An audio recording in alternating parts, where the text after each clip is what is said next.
Big boss విజేతగా గెలిచిన పల్లవి ప్రశాంత్ ఒకే ఒక్క రోజులో హీరో కావాల్సిన వాడు జీరోగా మారిపోయాడు. బిగ్ బాస్ అనేది ఒక ప్లాట్ఫామ్. మనిషికి సెలబ్రిటీ స్టేటస్ రావడానికి ఇది ఉపయోగపడుతుంది. మరి కామన్ మ్యాన్ గా అడుగుపెట్టి టైటిల్ విన్నర్ అయిన పల్లవి ప్రశాంత్ ఎంతో మంది అభిమానులను సంపాదించుకున్నాడు. కానీ దాన్ని కాపాడుకోలేకపోయాడు. ఒకే ఒక్క రోజులో సీన్ రివర్స్ అయింది. తాజాగా ఈ విషయంపై ప్రముఖ జ్యోతిష్యుడు వేణుస్వామి స్పందించాడు. వేణుస్వామి సెలబ్రిటీల జాతకం చెబుతూ ఉంటారనే విషయం మనందరికీ తెలిసిందే. ఇటీవల ఒక యూట్యూబ్ ఛానల్ ఇచ్చిన ఇంటర్వ్యూలో ఆయన పలు విషయాలపై మాట్లాడారు. అందులో భాగంగానే పల్లవి ప్రశాంత్ ఎలా జీరో అయ్యారో చెప్పుకొచ్చాడు. వేణుస్వామి ఆ వీడియోలో సెలబ్రిటీ కావడం ఈజీ, కానీ ఆ స్టార్డమ్ ని కాపాడుకోవడం కష్టమని వెల్లడించారు.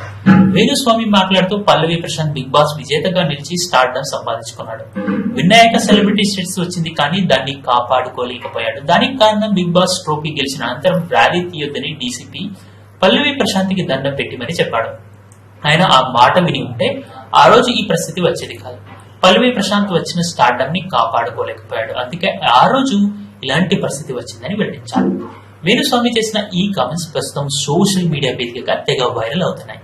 అవును నిజమేనంటూ చాలా మంది ఈ కామెంట్స్ ను తెగ వైరల్ చేస్తూ ఉన్నారు. ప్రస్తుతం పల్లవి ప్రశాంత్ బెయిల్ మీద వచ్చి తనదైన శైలిలో తన సోషల్ మీడియా అకౌంట్స్ ని హ్యాండిల్ చేస్తూ ఉన్నాడు. ఏదేమైనప్పటికీ బిగ్ బాస్ విజేతగా నిలిచిన పల్లవి ప్రశాంత్ ఒక ఇంత ట్రెండింగ్ లోకి వెళ్ళినప్పటికీ చాలా మంది ఇతను రైతు బిడ్డ అనే చేసిన ట్యాగ్ ని చూపిస్తూ వేలెత్తి చూపిస్తూ తనని తెగ వైరల్ గా కామెంట్ చేస్తూ సెటైర్లు వేస్తూ ఉన్నారు. ఈ వీడియో పూర్తిగా వీక్షించినందుకు ధన్యవాదాలు. ఈ వీడియో మీకు నచ్చినట్టయితే లైక్ చేయడం మాత్రం మర్చిపోకండి. కామెంట్ చేసి మీ యొక్క వాల్యుబుల్ ఇన్ఫర్మేషన్ ని మాకు తెలియజేయండి.